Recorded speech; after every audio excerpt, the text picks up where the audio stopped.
स्वागत है दोस्तों। जीएसटी लेक्चर सीरीज में रिवीजन वीडियो हम लोग कर रहे हैं और आज का पहला सवाल ये है, लॉर्ड कॉर्नवालिस से लिया गया है। क्योंकि हम लोग हिस्ट्री का ही कर रहे हैं दोस्तों, तो मॉडर्न हिस्ट्री में केवल सिलेबस वाइज चल रहे हैं।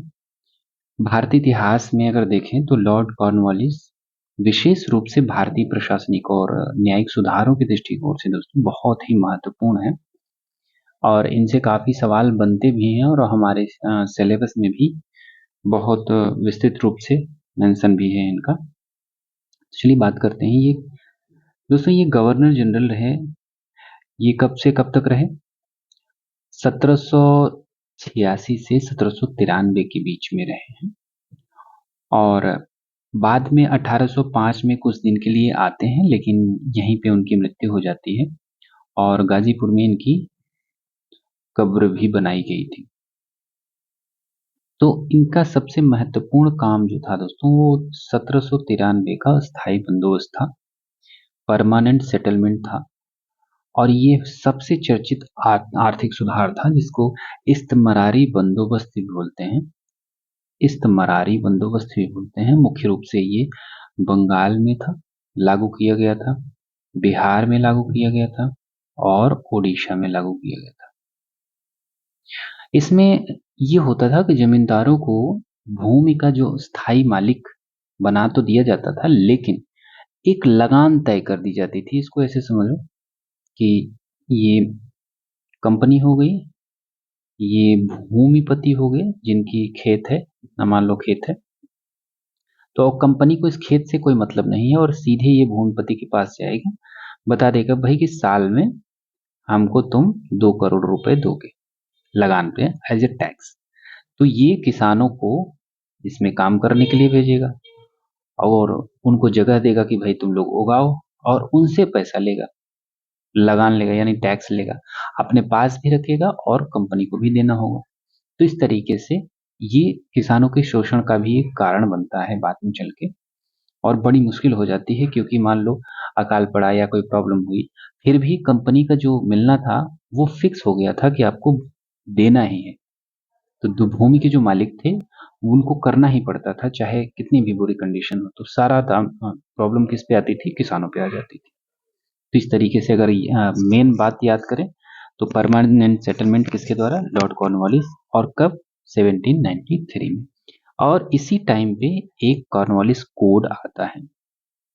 उन्होंने जो सेपरेशन ऑफ पावर्स था, सिद्धांतों को अलग अलग तैयार किए, संहिता एक बना दी जिसमें प्रशासन और न्याय को अलग अलग कर दिया। प्रशासन को और न्याय को अलग अलग कर दिया, पहले एक ही में था। यानी अब रेवेन्यू वसूलने वाले अधिकारी जो थे वो न्यायिक अधिकार उनसे छीन लिए गए। भाई तुम जो टैक्स कलेक्शन कर रहे हो, रेवेन्यू ले रहे हो, वो वही काम करो, तुम न्याय के चक्कर में मत पड़ो, इसके लिए दूसरे अधिकारी होंगे। तो कलेक्टर की शक्तियों को केवल राजस्व तक सीमित कर दिया गया। कलेक्टर अब टैक्स कलेक्ट करेगा, बस इतना ही था। न्यायिक शक्तियों के लिए, न्याय के लिए दूसरे अधिकारी। एक और बात होती है कि इनको भारतीय नागरिक सेवा का जनक कहा जाता है, क्योंकि उन्होंने प्रशासन को भ्रष्टाचार मुक्त बनाने के लिए एक अधिकारी के जो वेतन थे, मतलब अधिकारी थे उस टाइम पे, उनके वेतनों में वृद्धि कर दी। उनकी जो योग्यता के आधार पर नियुक्ति पर जोर देने लगे, क्योंकि उस टाइम बहुत ज्यादा भ्रष्टाचार बढ़ गया था, क्योंकि उतने पैसे मिलते नहीं थे। तो उन्हें लगा कि नहीं, पैसे भी बढ़ा देते हैं और साथ में इनकी पेंशन भी इंक्रीज कर देंगे कि भाई आपको पेंशन भी मिलेगी। कलेक्टर्स को तो 1% तक रेवेन्यू दिया जाता था जिले का। तो इस तरीके से उन्होंने ये कंट्रोल किया। तो एक इसीलिए father of civil services of in India बोला जाता है लॉर्ड कॉर्नवालिस को। पुलिस सुधारों में भी उन्होंने जमींदारों को पुलिस के कार्यों से मुक्त कर दिया। पहले जमींदार जो थे वो भी अपने घुड़सवार, अपनी पुलिस रखते थे, लेकिन अब कहे कि नहीं, तुम केवल टैक्स वसूल करो। तो पुलिस वो जमींदारों को भी पुलिस के कार्यों से मुक्त कर दिया था उन्होंने। और प्रत्येक जिले में छोटे छोटे थानों में विभाजित कर दिया, जो आज भी है हमारे यहाँ कि हर क्षेत्र में आपको थाना मिलेगा। तो वहाँ किसकी? दरोगा की नियुक्ति। आज भी हमारे यहाँ दरोगा नियुक्त होते हैं। और जिलों में दीवानी न्यायालय की स्थापना की कॉर्नवालिस ने। मुगल काल से जो चली आ रही थी फौजदारी अदालतों को समाप्त कर दिया और उसके स्थान पर सर्किट कोर्ट्स बनाए। सर्किट कोर्ट्स बनाए। और इनके जो योगदान है अगर कहें तो थर्ड एंग्लो मैसूर युद्ध, थर्ड आंग्ल मैसूर युद्ध में टीपू सुल्तान के खिलाफ था, तो उन्होंने श्रीरंगपट्टनम की संधि के साथ इसको समाप्त किया था। तो तीसरे जो आंग्ल मैसूर युद्ध था वो जब हुआ था तो उस टाइम लॉर्ड कॉर्नवालिस थे। और अगर देखोगे तो कब से कब तक था, 90 टू 94, यानी 1792 टू 1794 या 2 तक, 1790 से 1792 तक तृतीय आंग्ल मैसूर युद्ध होता है। तो आधुनिक भारत में आधुनिक पुलिस और नागरिक सेवा के निर्माता माने जाते हैं। और इनकी जो मृत्यु हुई थी जब दोबारा ये बन के आए थे 1805 में, और उसी टाइम उनकी मृत्यु हो जाती है। और गाजीपुर में, उत्तर प्रदेश, यहाँ गाजीपुर में इनकी कब्र बनी हुई है। ठीक है, तो इस तरीके से ये कुछ इंपॉर्टेंट फैक्ट्स थे इनके। और दूसरे पे चलते हैं, रिवोल्ट ऑफ 1857, 1857 की क्रांति जो होती है वो। तो अब भारतीय इतिहास और बाकी हमारे एग्जाम के लिए बहुत ज़्यादा ज़रूरी है दोस्तों कि इसको आप अलग से भी पढ़ के जाइएगा। खासकर इसमें वो बात जो हम लास्ट में करेंगे भी कि किसने कौन सा स्टेटमेंट कहा है, इसके बारे में क्या माना है, इसके बारे में कौन सी बुक्स लिखी गई हैं, ये सारी चीज़ें पढ़नी है। तो अगर शुरुआत करें हम तो 10 मई 1857 कहाँ से शुरुआत होता है, मेरठ से शुरू होती है।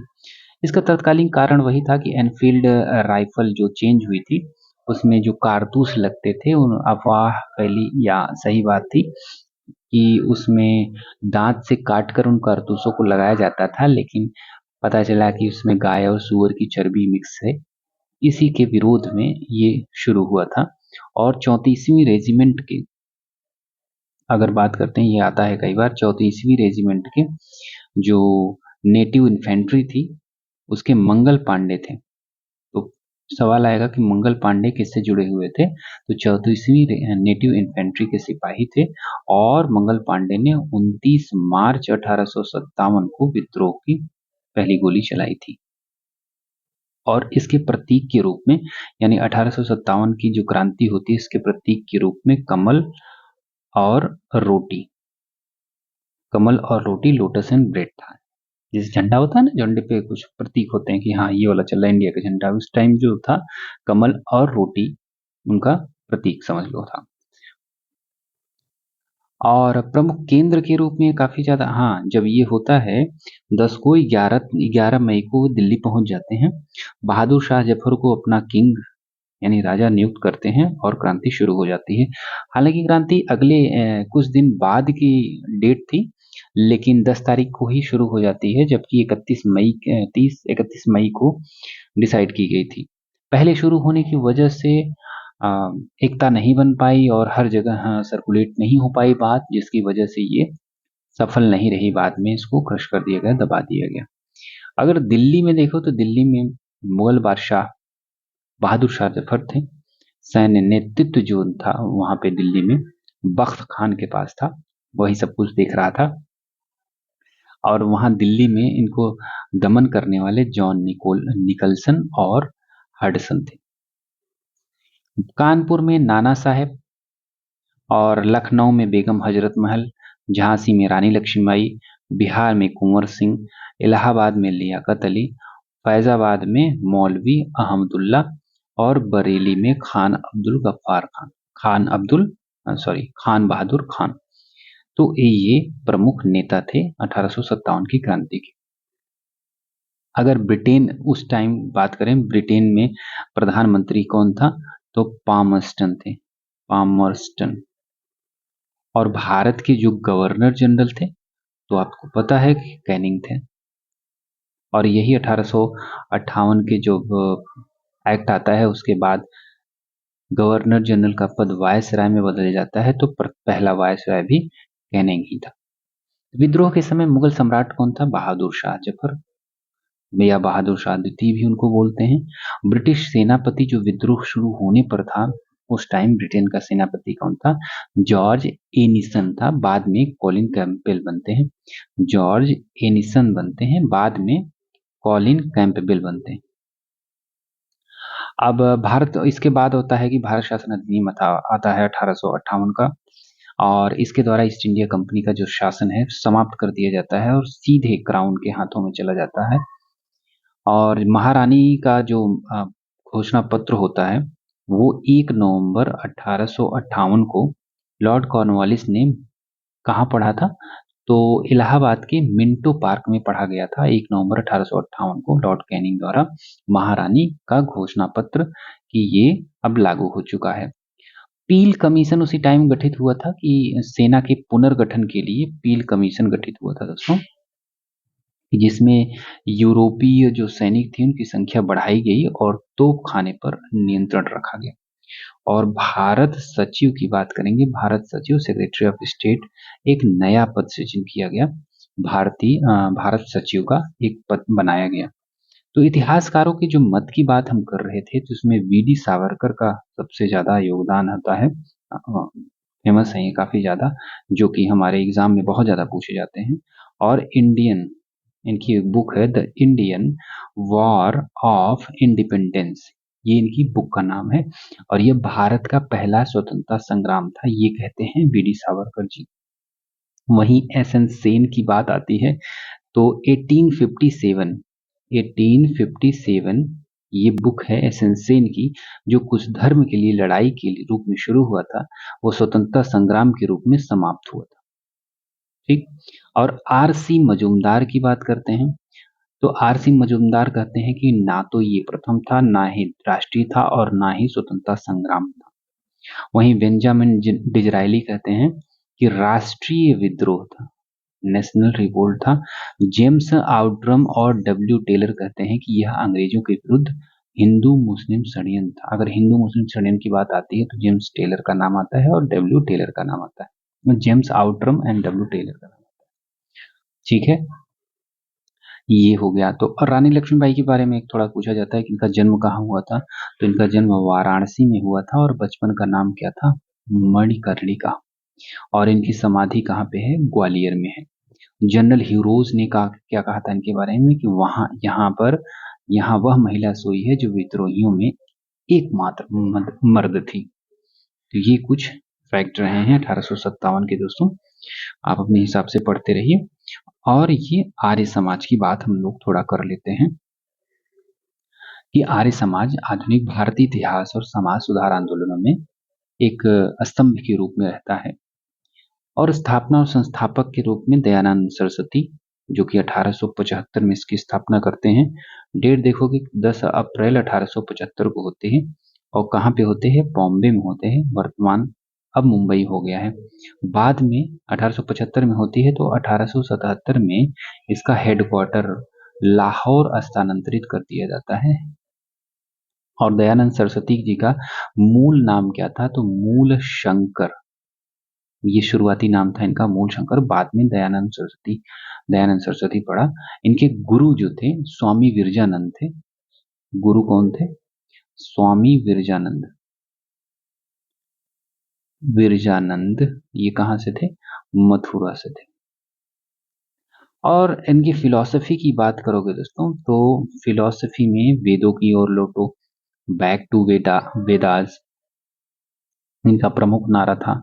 दृष्टिकोण इनका यही था कि वेद को अमोघ यानी ईश्वरी ज्ञान माना, लेकिन पुराणों और बाद के कर्मकांडों को खारिज कर दिया।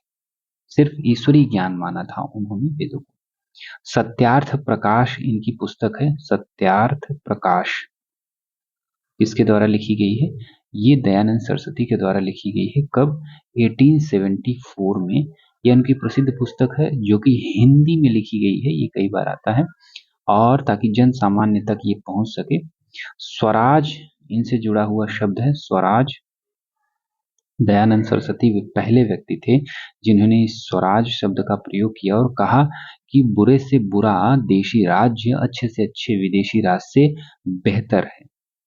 और उनके सुधार कार्यों की बात करेंगे तो आर्य समाज में व्याप्त जो समाज में व्याप्त कुरीतियां थी उनके विरुद्ध इनका कदम हमेशा आगे बढ़ता रहा और उसके समर्थन में यानी महिला शिक्षा, अंतरजातीय विवाह, विधवा पुनर्विवाह, इसके लिए ये काम करते रहे। और इन्होंने एक आंदोलन चलाया जिसको शुद्धि आंदोलन बोलते हैं। उन लोगों के लिए जो हिंदू धर्म में से किसी और धर्म को अपना लिया था उनको वापस हिंदू धर्म में लाने के लिए शुद्धि आंदोलन चलाते हैं। गौरक्षिणी सभा की स्थापना 1882 ईस्वी में गायों की रक्षा के लिए उन्होंने की थी। और शिक्षा में योगदान की बात करेंगे तो पाश्चात्य शिक्षा, देखो कॉलेज पार्टी DAV फेमस है इनका, कि आप भी कई जिलों में देखे होंगे कि दयानंद एंग्लो वैदिक कॉलेज आज भी चलते हैं दोस्तों। ये 1886 में लाला हंसराज और लाला लाजपत राय द्वारा इन कॉलेज की स्थापना की गई थी। और ये स्वामी श्रद्धानंद, लेखराम और मुंशीराम ने 1902 में हरिद्वार में क्या स्थापित किया गया था? गुरुकुल कांगड़ी की स्थापना, जो कि प्राचीन वैदिक शिक्षा पद्धति के लिए था, गुरुकुल कांगड़ी योजना। तो इसको किसने किया था? तो स्वामी श्रद्धानंद ने किया था, लेखराम ने किया था और मुंशीराम ने। लेखराम, मुंशीराम, स्वामी श्रद्धानंद का नाम ज्यादा आता है तो ये याद रख लीजिएगा।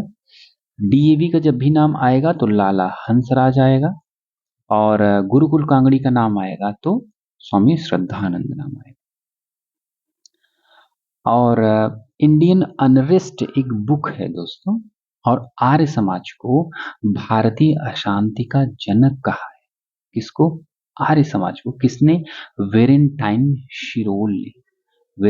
शिरोल ने कहा है। देखो अपनी एक बुक लिखते हैं इंडियन अनरेस्ट, वेलेंटाइन शिरोल की है। इस बुक में आर्य समाज को उन्होंने कहा कि ये जो आर्य समाज है यही भारतीयों में जो अशांति ला रहा है, यही अशांति का जनक है।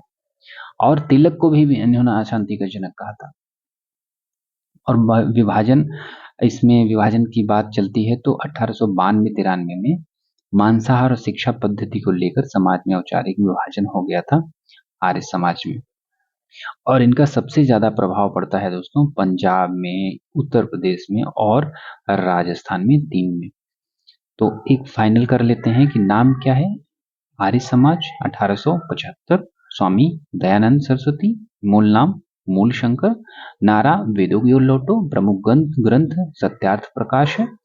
और प्रशिक्षण शुद्धि आंदोलन के द्वारा धर्मांतरण रोकने हेतु केवल वेदों को प्रमाणित मानना इनका दर्शन है। और जो सत्य, अहिंसा और ह्यूमन वेलफेयर, सामाजिक कल्याण की बात करते हैं। ये वही बात हम लोग कर लिए, back to Vedas work too. ये एबॉलिश करते हैं कि भाई कास्ट डिस्क्रिमिनेशन नहीं होना चाहिए, मूर्ति पूजा खत्म करना है, एजुकेशनल इंस्टीट्यूट जिसमें DAV और गुरुकुल कांगड़ी बनाया, आर्य समाज, शुद्धि मूवमेंट और रिकन्वर्जन ऑफ टू हिंदुइज्म। तो इस तरीके से हम लोगों का ये कंप्लीट हो जाता है आज का वीडियो। मिलते हैं कल दोस्तों सुबह 6 बजे।